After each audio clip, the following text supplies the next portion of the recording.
taong 2021, marami sa atin ang nais malaman kung anong kapalaran ang maaaring naghihintay sa atin sa bagong taon na ito. Narito ang overview ng horoscope prediction ng bawat zodiac sign. Isang taon na magsisimula ng matamlay, ang 2021 bilang isang taon ay bahagyang mapaghamon para sa mga Cancer zodiac. Ang Saturn sa Capricorn at ang aspeto sa iyong sign ay magiging mahirap na maglayag, ngunit ang Saturn ay nagbibigay gantimpala sa pagsusumikap sa makatuwid. Lahat ng mga sign ng Cancer na nakahandang magsikap ay malamang na mapabuti ang kanilang kapalaran. Mahalaga na patuloy na magsipag at gumawa ng bagong kapalaran.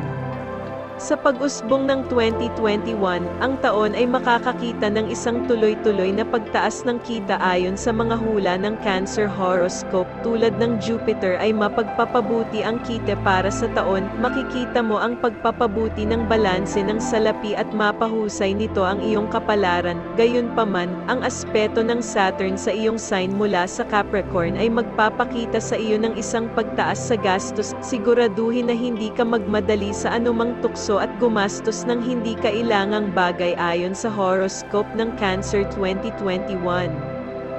Sa mga newly subscribe, welcome sa ating channel. Atin pong tatandaan na ang general horoscope ay gabay lamang at ikaw pa rin ang may desisyon sa iyong buhay. Peace and prosperity to all. Salamat.